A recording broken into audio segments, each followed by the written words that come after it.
Hello everyone and welcome to exam B. इस video में हम बाइंडिंग इन प्रोग्रामिंग को डिस्कस करने वाले हैं आईबीपीएस और आरबीआईटी ऑफिसर एग्जाम के लिए। So binding is a topic in your programming chapters. So it is a concept which is applicable in all the form of programming languages. Like अगर आप C plus plus के coder हैं, या आप जावा के coder हैं, या आप पाइथन के कोडर हैं, या आप सी के कोडर हैं, आप किसी भी सब्जेक्ट के मतलब प्रोग्रामिंग सब्जेक्ट की कोडिंग करते हैं, उन सब में ये पर्टिकुलर कॉन्सेप्ट बहुत कॉमन है, that is called as binding. And ये टॉपिक बहुत इंपॉर्टेंट है बिकॉज इस टॉपिक से आपके थ्योरेटिकल क्वेश्चंस भी बनते हैं और आपके कोड बेस्ड क्वेश्चंस भी बनते हैं। सो आज हम इस टॉपिक को समझेंगे, बाइंडिंग क्या है। Okay, so basically binding is a process of converting identifiers, and these identifiers can be the variables or the methods into addresses. Okay, so आप जिस चीज से भी किसी पर्टिकुलर चीज को आइडेंटिफाई कर रहे हैं, it can be a variable और a performance name. Performance name मतलब आपका मेथड नेम हो गया, फंक्शन नेम हो गया, कोई भी चीज हो जाती है, ठीक है। तो उन सारी चीजों को आइडेंटिफाई करने का जो एक प्रोसेस है उनके एड्रेसेस के थ्रू, वो है बाइंडिंग। ठीक है, so binding is done for each variable and function. ये दो चीजों के लिए चलता है, binding with the variables and binding with the functions. For function, it means that matching the call with the right function definition by the compiler. So we know that जब भी हमारे functions call होते हैं, तो हमारा जो भी function से हम call करते हैं उसके लिए हम right function ढूंढते हैं। जैसे मान लीजिए हमारा प्रोग्राम है, उसमें 7 से 8 फंक्शन लिखे हुए हैं। हमने जो फंक्शन कॉल किया, उस पर्टिकुलर फंक्शन कॉल के करस्पॉन्डिंग जो पर्टिकुलरली फंक्शन सही है, उसको मैप करके वो फंक्शन कॉल होना बाइंडिंग के एक प्रोसेस के अंडर आता है। ठीक है, तो फंक्शन कॉल के टाइम पे आप करेक्ट फंक्शन आइडेंटिफाई करके उसको कॉल करना is very important, and that comes under binding only. ये प्रोसेस जो होता है, it take place either at compile time और एट रन टाइम। सो हमें जो भी फंक्शन हमने बनाया है, मेन फंक्शन के अंदर जो हमने कॉल किया है, या हमने किसी और फंक्शन के अंदर किसी और फंक्शन को कॉल किया हुआ है, वो सारी चीजें या तो कंपाइल टाइम पे डिसाइड हो जाती है कि किसको कॉल करना है, या फिर रन टाइम पे डिसाइड होती है। मतलब दो प्रोसेस होते हैं, एक कंपाइल टाइम पे, एक रन टाइम पे। सो रन टाइम पे जो भी हमारी बाइंडिंग होती है उसको हम स्टैटिक बाइंडिंग कहते हैं, और जो कंपाइल टाइम पे होती है, सॉरी, जो रन टाइम पे हमारी बाइंडिंग होती है उसको हम डायनेमिक बाइंडिंग कहते हैं, और जो कंपाइल टाइम पे होती है उसको हम स्टैटिक बाइंडिंग कहते हैं। ओके, सो अभी यहाँ पे स्टैटिक बाइंडिंग और डायनेमिक बाइंडिंग के बीच में बेसिक डिफरेंस इस पर्टिकुलर स्लाइड में हम देखेंगे। So static binding comes when the object is determined at compile time. So it is known as static binding. Like पहले हम कंपाइल करते हैं, उसके बाद हमारा प्रोग्राम रन होता है, ठीक है। तो कंपाइल टाइम पे अगर पता चल जाता है कि किस ऑब्जेक्ट के साथ क्या आपको बाइंड करना है, या किस पर्टिकुलर फंक्शन कॉल को आपको करना है during the compile time only, तो वो स्टैटिक बाइंडिंग होती है। And when it is not known at the compile time, हमें रन टाइम पे पता चलता है कि किस ऑब्जेक्ट पे क्या चीज हमें कॉल करनी है, मतलब किस ऑब्जेक्ट पे हमें क्या फंक्शन कॉल करना है, या किस ऑब्जेक्ट को ही कॉल करना है। Then that comes under the dynamic binding, that we come to know during the run time only, जब हमारा प्रोग्राम एक्चुअली रन होता है। सो स्टैटिक बाइंडिंग और डायनेमिक बाइंडिंग जब आप सी में पढ़ते हैं या फिर जावा में, इट कम्स वेरी इजी। यहाँ पे कुछ ज्यादा ट्रिकी नहीं होता है, but when it comes with C plus plus, ये थोड़ा सा ट्रिकी हो जाता है। सो जब सी प्लस प्लस के साथ होता है तो कैसे होता है वो हम समझते हैं यहाँ पे। सो ये एक पीस ऑफ कोड है। इस पीस ऑफ कोड को अगर आप देखेंगे तो यहाँ पर हमारे पास एक बेस क्लास है और एक डिराइव्ड क्लास है, और हमारे पास एक मेन मेथड है। ठीक है, यहाँ पे बेस क्लास के अंदर हमने एक पब्लिक मेथड बना के रखा है जिसका नाम है शो, और उस शो के अंदर we are just printing that we are in base. ठीक है, उसके बाद हमारे पास डिराइव्ड क्लास है, और डिराइव्ड क्लास आपकी बेस क्लास को इनहेरिट कर रही है, और ये आपका सिंगल लेवल इनहेरिटेंस यहाँ पे हो रहा है। यहाँ पे अगेन जो बेस क्लास में हमारा मेथड था दैट वाज शो, उसी सेम मेथड को हमने यहाँ पर ओवरराइड किया हुआ है, मतलब सेम नाम का हमने मेथड यहाँ पे बना के रखा हुआ है डिराइव्ड क्लास में।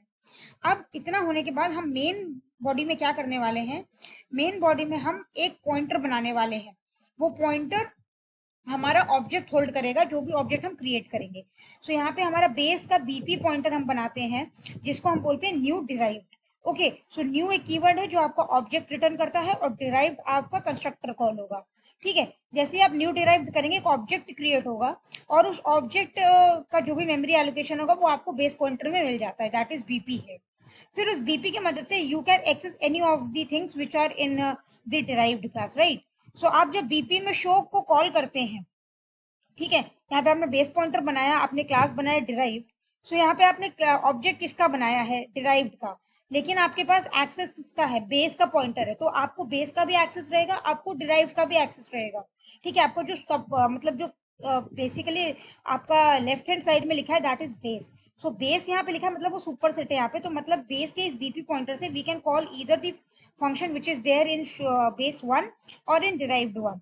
सो यहाँ पे जब हम बीपी पे शो को कॉल करते हैं, मतलब शो फंक्शन को हम कॉल करते हैं, सो हमें यहाँ पे क्या मिलता है, ये एक सबसे बड़ा क्वेश्चन आता है यहाँ पे।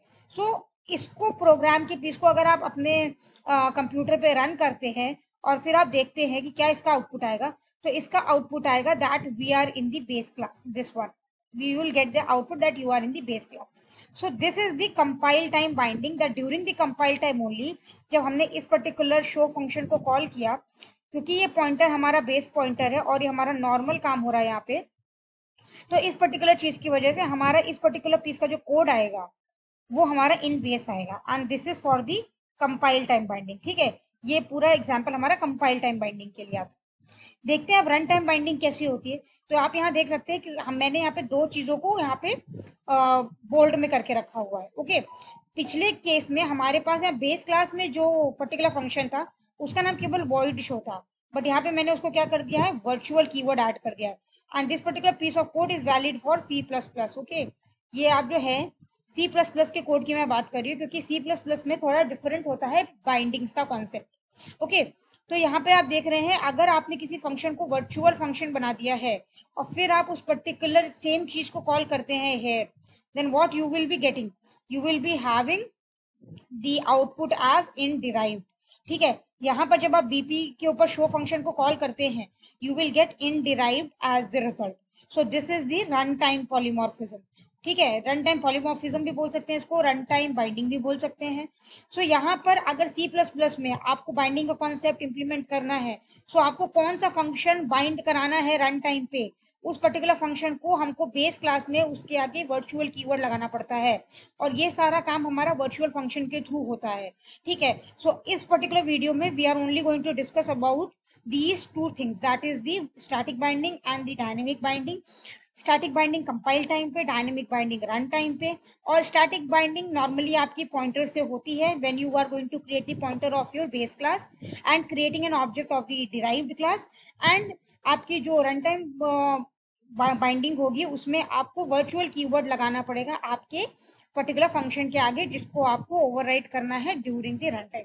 ठीक है, अगले वीडियो में we are going to discuss about the virtual table and the virtual functions which is responsible basically in C++ to make these things happen, that is the runtime polymorphism। Okay, so हम नया concept, क्योंकि वो एक बड़ा concept है, उसको हम अगले वीडियो में डिस्कस करेंगे। Mean time you can just gather the concept of the static and the dynamic. So this was all for the topic. Now this is the snapshot of our course that is we are having for IBPS or RB IT officer. This course is having video lessons and study notes, practice test, live session and the interview guidance. So it is a full on one program where you will get from the start to the end, where everything will be done either in the form of live classes or in the PDFs or in the videos. Every kind of questions will be covered. It can be anything related to IT, related to non-IT or GA part. So it will help you to prepare 50% faster as the content will be given to you automatically. Okay, so if you are interested, you can enroll now for the course and check out what our offerings are. Meantime, when we are going to give you the next video, stay updated and keep practicing.